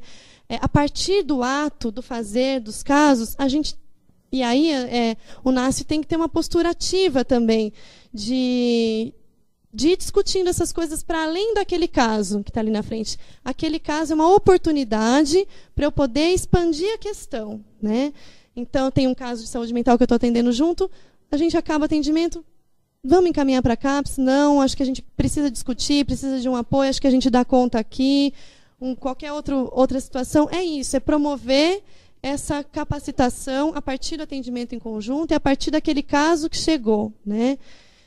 Às vezes, a saúde da família não sabe muito o que pedir de apoio, né? Estou encontrando esse nó nesse momento do NASF, onde eu estou coordenando lá, né? Eles não sabem muito, por exemplo, o que esperar do apoio do terapeuta ocupacional, por exemplo, que é uma profissão, uma categoria ainda desconhecida para eles, né? Do educador físico, quais são tantas as possibilidades que algumas categorias profissionais poderiam me apoiar. Não tem nenhum lugar escrito mesmo ainda. A gente tem que ir construindo e conversando e decidindo junto, né? Os próprios profissionais NASFs também não sabem muito bem a que vieram ainda, né? É difícil a gente encontrar o nosso lugar. A gente foi formado para atender, fazer consulta. Imagina um fisioterapeuta, né? Que aprende a fazer reabilitação lá, ambulatorial. Ele não vai fazer isso no NASF, no posto de saúde. Não tem nem aparelhagem para isso, não é para isso que ele está lá, mas o que ele pode fazer? Então, está ressignificando as práticas, né? Isso está num processo que as equipes estão aprendendo ao que pedir apoio e o NASF também está aprendendo aonde eles podem apoiar. Mas tem que ter uma postura ativa das duas equipes, de discutir. E discutindo as possibilidades, as criações de possibilidades vão aparecendo, né? Então, é isso aí. Discutir, atender compartilhado. Então, o apoio matricial, pode ir clicando. Tem o objetivo de produzir, então, grupalidades mais solidárias e corresponsáveis, como eu disse, né? A corresponsabilidade entre as equipes, né? Em relação aos casos atendidos, aos encaminhamentos. O objeto de apoio é o processo de trabalho, né? Então, o primeiro objetivo do NASF não é simplesmente atender a população, mas é apoiar o processo de trabalho do PSF. E o apoiador matricial faz uma construção compartilhada de projetos e intervenções. Pode ir passando. Pressupõe uma relação horizontal, né? Passa o próximo, por favor, Belinda. Uma relação horizontal. Por quê? Né? No começo teve um estranhamento. Nossa, todos esses profissionais aqui não vão atender, vão ficar dizendo para mim o que eu tenho que fazer. Eu já estou aqui no posto há 6 anos, eles vão me dizer o que eu tenho que fazer e tal. Não é isso, né? O NASF não foi lá para capacitar, eles não são capacitadores exclusivos, não estão lá, não são formadores, né? A capacitação acontece como consequência desse processo de trabalho compartilhado, mas eles não são equipes contratadas para capacitar, dar aula para a saúde da família. Também não são supervisores que vão lá avaliar, supervisionar o trabalho da saúde da família, né? Também não são assessores, experts que vão lá pontualmente, dão lá a sua expertise e saem. Não, né? É preciso construir uma relação horizontal, em que as duas equipes estejam no mesmo plano, né? As duas são equipes, uma equipe de apoio para a outra, né? O trabalho conjunto, ninguém é supervisor de ninguém, né? Ninguém é chefe de ninguém.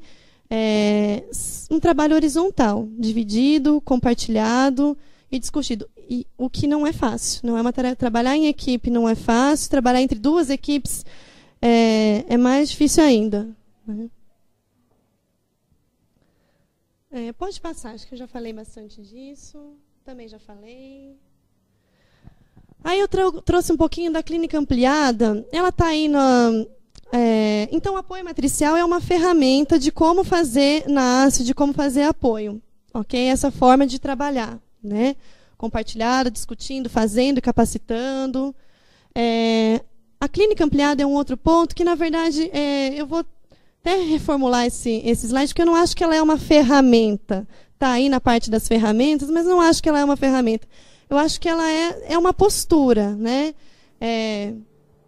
transversal, que pode... É uma postura, além dos profissionais NASF, além de PSF, que eu acho que a gente deve adotar quando a gente trabalha em saúde, né? Então, não é uma ferramenta, é muito mais uma postura, um jeito de compreender saúde, que é tomar a saúde como objeto e não a doença, né? É ampliar o olhar da doença, da saúde, como um processo, né, de saúde, adoecimento, condições de saúde, condições que favoreçam ou desfavoreçam a qualidade de vida. É tomar a saúde como objeto e não a doença, né, considerando o sujeito na sua complexidade, né.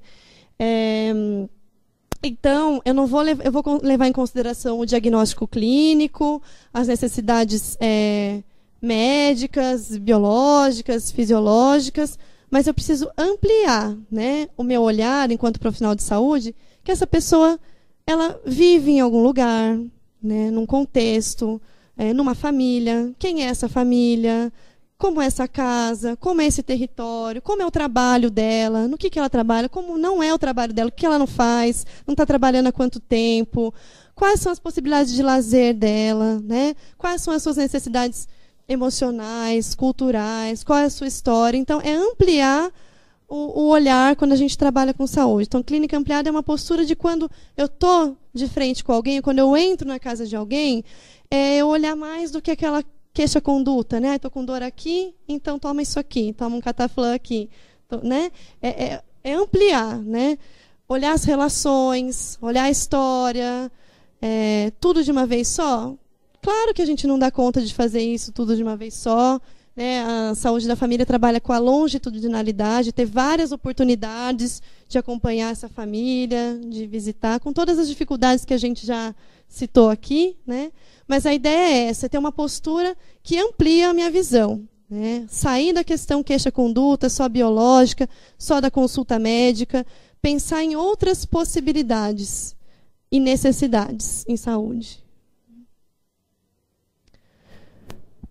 Agora sim, uma ferramenta é o Projeto Terapêutico Singular, o PTS, ou PTI, né? Em alguns lugares, Projeto Terapêutico Individualizado. A gente está usando mais Projeto Terapêutico Singular, né? Essa nomenclatura.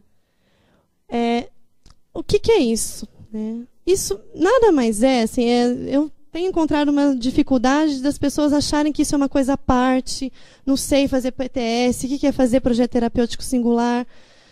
Isso não é nada demais, né? Isso assim, se eu olho para uma família, né, para um paciente, para um caso, e eu vou fazer tudo aquilo que a gente já conversou, discutir, planejar a minha ação, não fazer ações só curativas, só pontuais. Eu vou planejar um plano de cuidado que vai ter vários momentos, que vai precisar definir quem são os responsáveis por cada ação, né? Que eu vou precisar rever esse plano, né? Trabalhar a gestão do cuidado de um caso, né? Isso é fazer projeto terapêutico singular.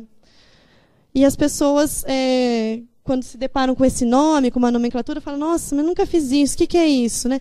Será que nunca fez mesmo? Acho que tem algumas equipes que eu vejo que são mais desintegradas mesmo no cuidado, que vê uma ação imediata, queixa conduta, amanhã vai ver outra coisa. Mas tem muitas equipes que fazem já isso, né? Pensar naquela família, naquele cuidado, em ações prioritárias, ações de curto, médio e longo prazo, né? Pensar num plano de cuidados. Fazer projeto terapêutico singular é isso, né? Pensar num plano de cuidados, e ele vai ter alguns momentos, né? Um momento do diagnóstico, e aí não estou falando de um diagnóstico apenas clínico, mas um diagnóstico situacional, familiar, contextualizado, né? A definição das ações, então o que nós, enquanto equipe, vamos fazer, o que nós vamos fazer primeiro, depois e depois e depois. Definição dos responsáveis, porque às vezes a gente discute um caso com a equipe toda lá, e a gente sai, fecha a agenda, fecha o caderninho, vai embora, e não discutiu. E não definiu quem que vai fazer aquela visita, quem que vai ficar responsável de trazer aquele dado que eu preciso, quem vai fazer o contato com a creche ali do lado que eu preciso incluir. Então, assim, sabe aquela história de cachorro com muito dono morre de fome, né? Precisa definir os atores, quem vai fazer o quê, né? precisa reavaliar depois de um tempo, e aí é o caso que vai dizer, daqui 15 dias, daqui uma semana, é um caso muito urgente, amanhã a gente já vai ter que conversar, reavaliar, que é uma coisa que pouco a gente faz na nossa prática, que é uma loucura o dia a dia, né? A gente tem cada dia mais coisas para fazer, às vezes a gente não retoma o que a gente combinou e a condução de um caso. Então, esse é um outro momento do projeto terapêutico, de reavaliar. E é um momento, não é à toa que a gente não gosta muito de fazer isso, porque a gente vai ver que muitas coisas que a gente pensou não rolou, não deu certo, a família não aderiu, não aconteceu. Isso frustra muito a gente tem que rever, repensar. Às vezes tem um ganho muito pequenininho, né? Então, não é à toa que a gente, às vezes, não gosta de avaliar o que aconteceu. Porque nem sempre as coisas saem como a gente pensou, né? E a gente tem que refazer e recriar, né? O importante do projeto terapêutico também é tentar incluir o usuário, né, o paciente, a família nessas decisões. Porque, às vezes, a gente está lá, na nossa reunião, viajando lá, né, pensa várias coisas que a família não vai ter a mínima condição de fazer, por vários motivos. Porque ela mora numa área lá longe, e eu estou propondo para ela ir para um CAPS que ela tem que pegar 3 ônibus, ou que ela precisa fazer reabilitação física lá no ambulatório de especialidades, mas tem um escadão na casa absurdo, que ele não vai conseguir descer. N possibilidades que, às vezes, a gente pensa uma solução ótima, mágica, mas que a família não vai dar conta. Ou que, às vezes, não faz o mínimo sentido para aquela família. Faz para a gente, mas aquilo faz sentido? É aquilo que a família está identificando como principal ponto a ser resolvido. Às vezes a gente acha que uma coisa é mais grave, mas para aquela família, às vezes, outra coisa é mais grave naquele momento. Então, a gente tem que fazer um esforço de incluir a família, o paciente, o usuário, nessas decisões. Decidir com ele o que a gente vai planejar, o que é mais importante naquele momento para ele, negociar com ele também, né? Ver o que vai ser possível. Então, e coisas que a gente às vezes não faz, né? A gente pensa em ideias lá, prescreve, fala para ele fazer, mas às vezes a frustração está aí também, porque ele não consegue ou não faz sentido para ele. Tá? Então, só para ilustrar os momentos aí do projeto, isso é circular, né? É um ciclo que a todo momento a gente faz o diagnóstico, define metas, divide responsabilidade e avalia. Aí a gente redefine um aspecto novo que surgiu no caso, a gente complementa esse diagnóstico situacional, redefine metas, isso é constante, né? Pode passar. Eu já falei, né, de projeto de saúde no território, que é isso, que a gente tem a possibilidade de fazer projetos de intervenção também para um território. Aquela história, por exemplo, do exemplo que eu dei de ações, por exemplo, como que a gente pode ajudar a comunidade a lidar com o seu lixo, em outras situações também, né, que a gente pode apoiar projetos mais ampliados na comunidade, tá? Que é uma outra ferramenta de trabalho também. Né? Pode. Bom, aí um quadrinho final para a gente resumir, né? Então, chega lá o usuário com uma necessidade, com uma demanda. Ele vai ser acolhido pelos trabalhadores da equipe de saúde da família, tá? Que são as equipes, essa sim é a equipe de porta aberta, de acesso para as famílias, para o usuário, para o sujeito e para a família lá. Né? A saúde da família vai atender, vai acompanhar. Se for um caso, né, que ela precisa de apoio, ela vai pedir apoio para os trabalhadores do NASF. E aí, não existe um produto pronto, uma fórmula pronta, uma receita mágica. Né? Cada caso vai ser discutido e vai ser pensado num projeto, numa intervenção. Que vai ser feito aonde essa intervenção? Nessas reuniões, né, de NASF e equipe de saúde da família. Essas reuniões, essas discussões, vai ser aí produto do uso de tecnologias, essas tecnologias leves que eu disse para vocês, né? A relação, o vínculo, o cuidado, a atenção. Os saberes, os afetos estão envolvidos no produto que a gente vai gerar, né? Os desejos, os projetos, as disputas, os conflitos e as impossibilidades também. Né? Então, esse processo, ele inclui, dentro desse processo de compartilhamento, de decisão, né, de projetos terapêuticos, tudo isso está envolvido, né? Desejo dos profissionais, sim, às vezes eu gosto mais, que eu tenho a tendência mais de atender uma coisa, eu priorizo mais. Saúde da família, por exemplo, prioriza mais uma determinada situação para trazer para o NASF em detrimento de outras. Saúde mental ainda é um tabu em muitas equipes. Às vezes eles veem situações e às vezes eles não trazem, porque eles não querem nem conversar daquilo, né? Então tem os desejos, né, os interesses, os conflitos de poder, né, os conflitos nas equipes, as impossibilidades. Mas com isso tudo, né, com essas potencialidades e dificuldades, deve sair um projeto terapêutico, né, que é onde eu tenho uma demanda reconhecida, eu tenho uma necessidade atendida, com as limitações do trabalho, mas é esse mais ou menos, se a gente fosse colocar no esqueletozinho, o processo de trabalho do NASF. Tá? Aqui acho que eu trouxe, mas acho que não temos tempo e também não é nada demais. Eu tenho uma particularidade que eu fiz um destaque de saúde mental no NASF, que eu posso dizer sem passar os slides, né? Eu não sabia se aqui tinha bastante profissional de saúde mental ou não. Já fiz essa aula para outras pessoas, para um público que era de saúde mental, que eu fiz um destaque da saúde mental no NASF, no sentido de dizer assim, que antes de chegar ao NASF, né, a própria política nacional de saúde mental já previa toda essa forma de trabalhar que a gente está falando, né?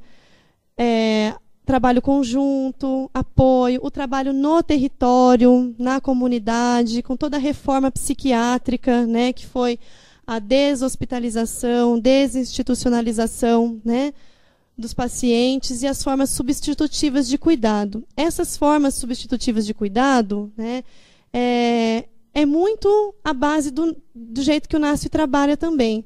O trabalho territorial, né, com as famílias, com o apoio, identificando as necessidades de saúde mental daquele território, as possibilidades, planejamento, né?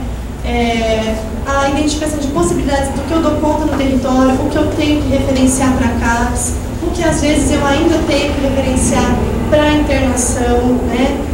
Não internações de vida prolongadas, mas às vezes no caso de saúde mental, demanda e precisa de uma intervenção momentânea, no caso precisa de uma contenção maior por um tempo determinado, com vistas a ele voltar para o território.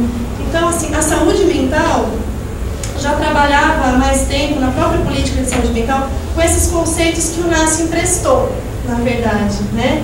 Que é fazer esse tipo de trabalho para além da saúde mental, também para a reabilitação física, também para o serviço social, também para as outras necessidades, além da saúde mental, trabalhar no território, com a família e com apoio, né? Era só um destaque. Eu acho que é isso. Ficou claro? Acho que deu para aquecer para a gente conversar dos casos. Depois alguém quer fazer alguma pontuação? Eu acho que foi uma excelente aula. Muito obrigada. Eu que agradeço. Realmente, uma exposição muito esclarecedora, muito viva, muito organizada. Agora, eu acho que, então, se as pessoas tiverem um pouco de paciência, como são 10 e 15, acho que a gente podia, se você não estiver muito cansada também, aproveitar o quente da fala para algumas questões e a gente podia ir até 10h30. O que você acha? Para depois fazer 15 minutos de intervalo e voltar para a discussão do caso. Tá bom? Tá ótimo. Então, acho que fica aberto para as perguntas, para os comentários. Inicialmente, né, agradeço a atenção de vocês, né, e estou à disposição para a gente conversar e discutir. Acredito que vocês também têm experiências aí, né, para a gente compartilhar. Quem for fazer perguntas? Usa o microfone?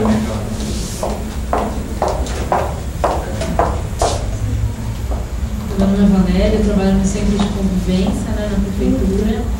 E de início eu trabalhava no OBS e a gente foi realocado para o CAPS para fazer matriciamento. Quando a gente começou a fazer matriciamento, surgiu essa questão bem financeira, né? Foi bem claro, assim, tem uma verba, sai correndo e contrata porque vocês vão perder essa verba. E aí a gente foi retirado do matriciamento para entrar ao NASF, né? E aí a gente se realocou nos serviços da região, então quem ficou no CAPS quis ficar no CAPS e, enfim, eu fui pro CEP.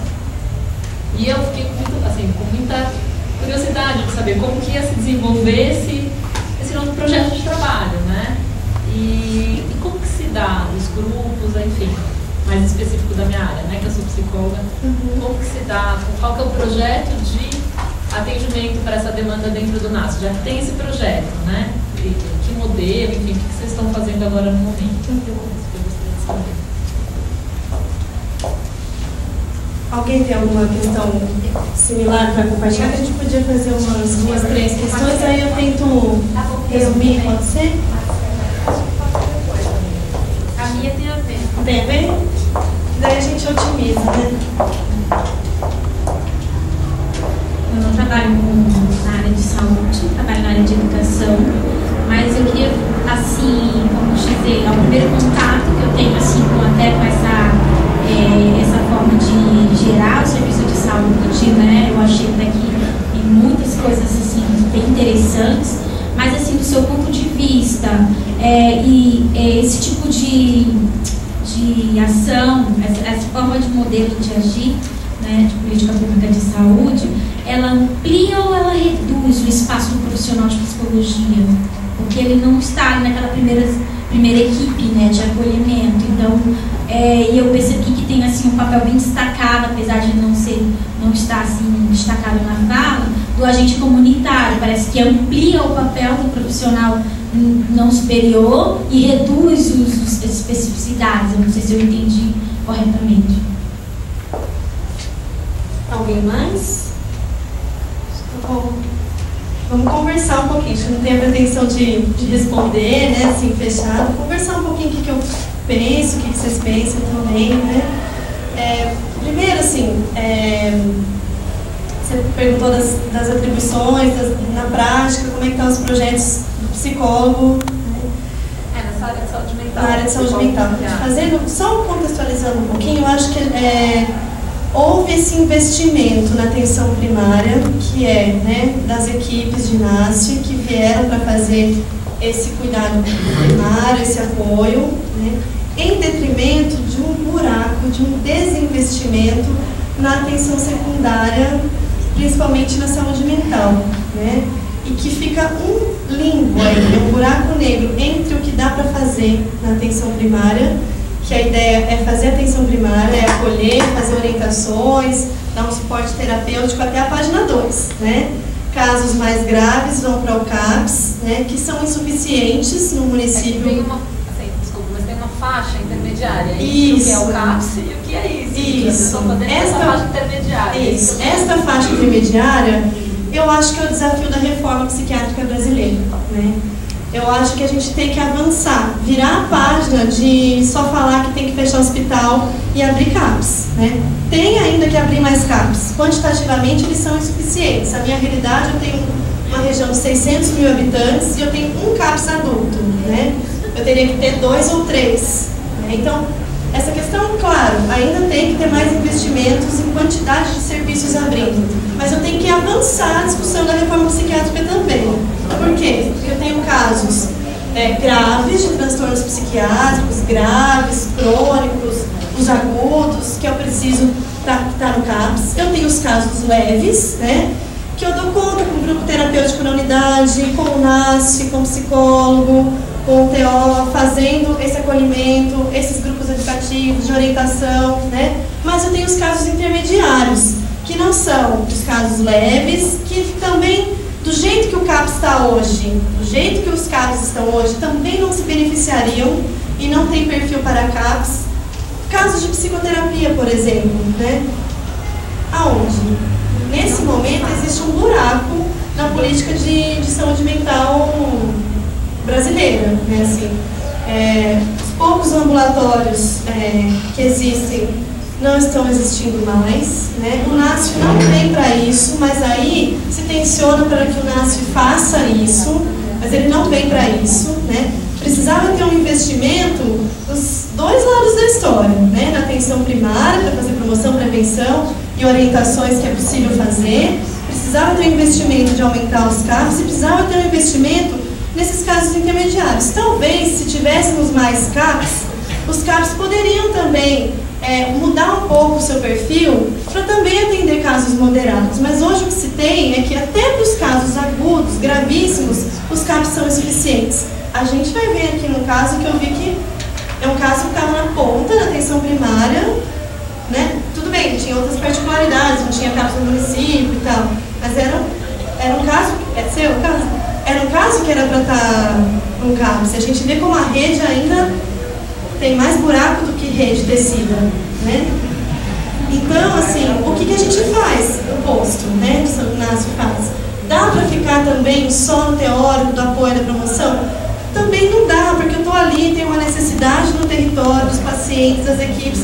A gente tem que fazer uma coisa flexível, né? Assim, fazer ações de promoção, mas fazer grupos terapêuticos, né? Alguns atendimentos de psicoterapia breve, né? Não vou ser hipócrita de falar para vocês que isso não existe, e nem sei se não pode existir, entendeu? É o que tem para hoje, assim, né? E é a necessidade que tem hoje. Né? Então, e essas pessoas da sua região têm feito isso? Tem feito isso, né? Sempre o que a gente tem conseguido manter de mais firme são as reuniões de equipe, que eu acho que já é um ganho, a discussão dos casos e o planejamento do que vai ser feito. Muitos casos de saúde mental, né, são compartilhados, são atendidos. Casos crônicos, por exemplo, né, pacientes crônicos que estão estabilizados, eles são tocados pela equipe de saúde da família, né, com uma periodicidade, eles são reavaliados junto com o psiquiatra, com o psicólogo, mas são casos estáveis que vai acompanhando. Participam de oficinas terapêuticas, grupos, né? Mas tem uma outra população que não é essa, né? A população de crianças, por exemplo, que demandam alguma atenção em saúde mental, e também os CAPs infantis mais ainda, né? Que eles não são suficientes, também não têm um perfil adequado, né? No CAPs infantil da minha região, eu só consigo inserir pacientes já, né, psicóticos, autistas, crônicos, que eu não estou dizendo que não é importante, lógico que é, mas eu tenho muitas outras situações que chegam que o CAPs não absorve, né? Que se eu não olhar, será que ele não vai conseguir uma vaga daqui 6 meses, porque daí ele agudizou? Né? Aí ele vai conseguir entrar, você entendeu? Ou uma pessoa, que se chegar um adulto, chegar uma tentativa de suicídio, aí ele vai conseguir, porque a lei tem que enfiar ele dentro do CAPs, né? Assim, mas e antes disso? Né? Então, tem limites do que a gente pode fazer no máximo. Quando a gente fala de criança e adolescente, fica mais sério. Mais sério ainda. Né? Mais sério ainda. Então, tem limites. O que a gente está fazendo? A gente faz bastante grupos terapêuticos para diversas populações, criança, mulheres, homens é mais difícil, mas a gente vem conseguindo. Uma estratégia foi primeiro homens que chegavam com demanda para atendimento, fazer primeiro atendimentos individuais, específicos e construir com eles a demanda e a necessidade de um grupo, né? Psicólogo trabalhando com terapeuta ocupacional, fazendo oficinas terapêuticas. Então, possibilidades de grupo, alguns atendimentos individuais para casos mais gritantes e mais necessários, que são pactuados e identificados ali, junto com a equipe, né? E muito trabalho de fazer a rede, né? Com o CAPS, com o SECO, com os outros equipamentos, para a gente tentar inserir. No meu território eu faço a gestão do CAPS também, né? E eu comecei a ver que eu tinha paciente mais grave na ponta, com o NASF, do que dentro do CAPS. Será que a gente não está fazendo CAPS como? Também, entendeu? Institucionalizando demais, né? CAPS como? Manicômio e CAPS como? E aí eu mudei, assim, eu fiz uma nova proposta lá de que os profissionais do CAPS também tinham que sensibilizar, porque eu tinha uma configuração diferente, eu tinha uma equipe que lá ficava só no CAPS e outra equipe só matriciava, né?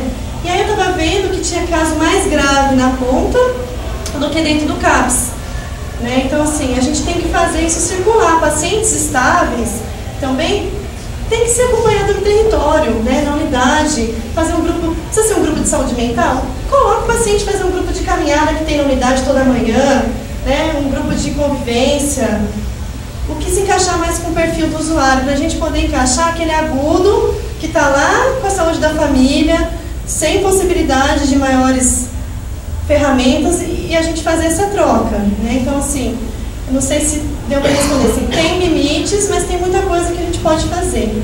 A potência bastante é de grupos terapêuticos, alguns atendimentos individuais, visitas domiciliares, né?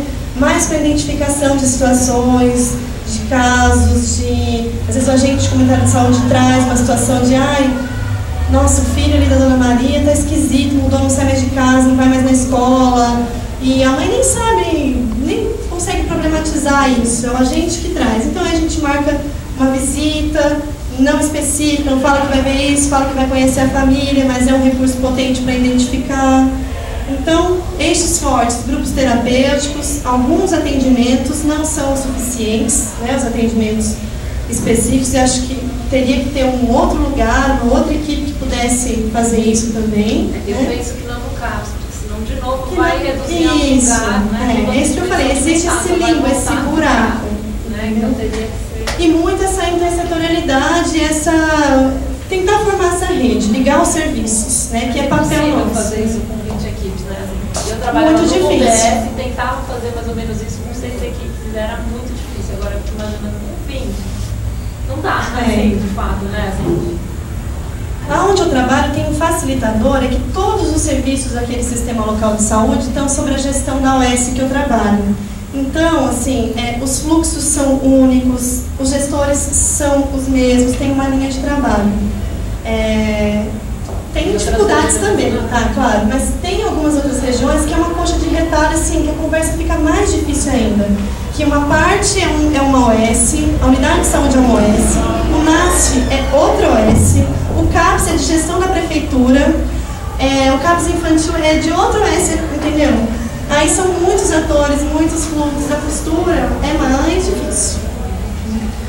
Agora, pensando na redução ou na ampliação do papel, né? Depende, eu acho, do jeito que a gente olha, né?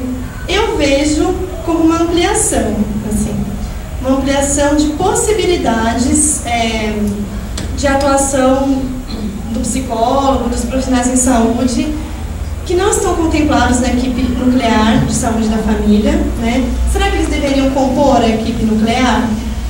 Não sei, né? Se a gente vai caminhar para isso, não sei, né? Mas eu não vejo como uma redução, assim, eu vejo como uma ampliação de possibilidades de atuação do profissional de saúde mental na atenção primária, e não vejo como uma redução, porque eu acho que assim, o nosso campo de saber está preservado, né? O nosso núcleo, como eu disse, mas existe um campo que ele pode e deve ser compartilhado, né, com os outros profissionais. O que eu acho que eu passei por isso, e acho que os profissionais que entraram na saúde pública, no NASF, na saúde da família, entra uma ressignificação do papel, no meu caso, eu vou falar do psicólogo, né? Que é até uma reflexão que eu trouxe, mas que já está aparecendo aqui. É uma ressignificação do papel do psicólogo, do nosso papel profissional, né? Assim, eu também não fui formada para fazer NASF, para trabalhar no PSF, nem para trabalhar na saúde pública, né? Assim, a gente acha que o nosso campo é aquele que a gente aprendeu, né? Mais consultório, tem algumas outras formações que já sensibilizam a gente para outras coisas, mas eu acho que é uma reconstrução, uma ressignificação do nosso papel, né? Todo mundo se identifica com esse perfil? Eu acho que não, né? Assim, a gente tem, enquanto profissional, eu acho que identificar qual é o nosso perfil, os nossos limites, as nossas possibilidades, né? Eu me identifiquei muito na atenção primária, né? Mas eu tenho colegas que, assim, não se enxergam nesse setting meio caótico, assim, né? Que é o setting que é possível, né? Que é a organização, a configuração que é possível, né? Ok, mas a gente precisa também de profissionais no consultório, de profissionais no ambulatório, de psicólogo na escola, de psicólogo na empresa, né? Eu acho que é uma ampliação que a gente abre um campo novo de atuação muito fértil, né? Muito novo, desconhecido ainda, mas que precisa uma ressignificação, precisa pensar na formação do profissional de saúde, né, geral, não só do psicólogo, e precisa a gente ver se a gente se identifica com isso, se a gente tem condições, se está nos nossos limites, nas nossas possibilidades. Essa é, Priscila, a minha opinião. Estou preocupada agora, mas a Marcela queria falar outra coisa e depois a Juliana, acho que daí a gente encerra, tá bom? Ai, falei demais. Não, sabe? Eu sou a Marcela, estou no quinto ano. Desde o ano passado eu entrei na Fé de Saúde, então eu estou numa UBS e eu também no segundo semestre fiz um estágio no Centro de Saúde Escola do Tutã. A minha UBS é a UBS São Jorge. Na verdade, eu não vou fazer uma pergunta muito específica. Eu queria colocar duas questões que eu tenho pensado bastante a respeito. Não tenho uma posição final sobre elas e também não estou esperando muito uma resposta. Eu só queria pontuar, já que acho que esse é um momento. Uma delas, acho que você tocou bastante agora nisso, com a pergunta dela, né, sobre o psicólogo, mas é um pouco mais geral. Que eu acho que, como eu estava um pouco inserida nessas discussões, na minha UBS, o NASF entrou no final do ano passado, no começo desse ano, e acho que tem muito uma discussão de será que eu gosto ou não gosto do NASF, quero ou não quero que o NASF esteja aqui, mas tem uma outra coisa que é, muito pelo que você falou também, a gente percebe que o NASF ele está se fazendo necessário nesse momento. Então, acho que não cabe muito essa discussão se eu quero ou não quero, ele gosta ou não gosta. Mas é que eu acho que isso, na verdade, ela vem de uma questão que antecede tudo isso. Então, na verdade, da onde surgiu a estratégia de saúde da família e qual era a proposta dela, né? Os pressupostos teóricos, metodológicos que estavam por trás do que é a estratégia de saúde da família. Então, o que ela deveria contemplar. E eu acho que é por isso que se esbarra nessa questão, porque a gente está falando de um novo conceito de saúde, né?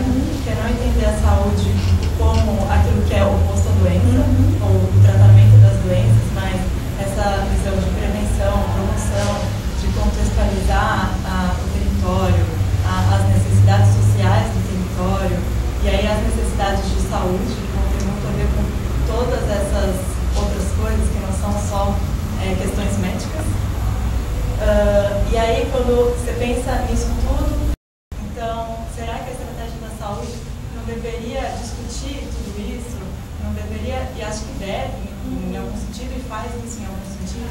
Então, problematizar as coisas, pensar qual seria o melhor serviço a ser oferecido, pensar qual seria a estratégia para se chegar numa família, para se atingir as necessidades da comunidade.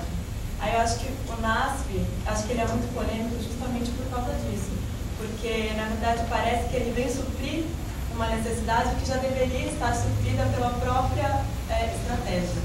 E, bom, e isso se dificulta ainda mais, porque um pouco pelo que eu sei, pelo que eu li, pelo que eu vi, né, acho que talvez tenha menos experiência, mas eu vi um pouco. Então é como o NASF ele chega, né, na estratégia de saúde da família.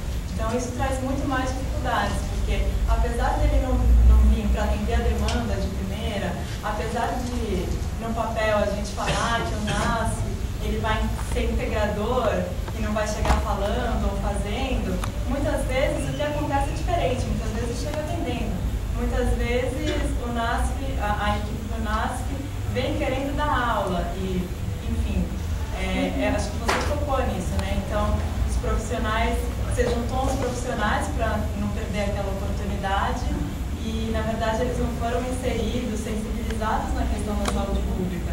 Podem ter sido, né? Mas estou falando assim no geral. Então, acho que isso traz bastante desses conflitos. A outra coisa que eu queria falar é uma coisa já que não li tanto a respeito, mas é uma coisa que eu sempre tenho pensado, é que todo esse novo olhar para a saúde e mesmo essa política da estratégia de saúde da família, essa política pública, essas novas formas de fazer o serviço, elas são novas, né? Então, nós, os próprios profissionais da saúde, isso é novo para a gente, então a gente discute, eu tive a oportunidade de estar vendo isso aqui na minha formação, mas muitas outras pessoas não têm essa oportunidade, nem é parte obrigatória das nossas disciplinas, né? O que você falou, a gente não se forma nem para trabalhar com saúde pública. Imagina discutir tantas questões nesse sentido. Então, é que eu penso que é uma coisa nova para a gente. E para a população, acaba sendo mais nova ainda. E eu acho que a gente, um pouco quando a gente está lá dentro, né, no lado profissional, a gente às vezes mudou o nosso pensamento a respeito do que é saúde, do que a gente se propõe a fazer, e aí a gente muda o serviço, a gente muda a cara, a gente muda a nossa forma de atender. Mas em contato com os usuários, eu percebi também que eles acabam percebendo que o atendimento ou melhorou, para aqueles que fazem parte da estratégia, que se sentem mais acolhidos, ou às vezes piorou, porque aquele que ia na OBS não tem tanta vantagem quanto aquele que faz parte da estratégia de saúde da família. Então, assim, eles acabam percebendo a mudança final. Mas, na verdade, muitas pessoas não sabiam que tinha mudado de estratégia, que agora a saúde é pensada de outra forma, que, na verdade, eles não têm que ir no médico logo de cara, no especialista. Então, eu penso um pouco como a gente também, às vezes, acaba trazendo para a população essa relação de nós sabemos e vocês estão sendo assistidos por essa nova política que se propõe a não ser assistência. Mas eu não sei se a população é informada, ou às vezes é informada mesmo. Se você trabalha isso com as pessoas, se você se discute isso, se as pessoas também se apropriam disso que a gente está começando a se apropriar. Então, acho que essa é uma outra coisa que eu penso muito a respeito do serviço, da estratégia, que é como trabalhar isso, assim, nessas questões da musculação. Não. Vamos encerrar com a... Eu quero, mas tudo bem.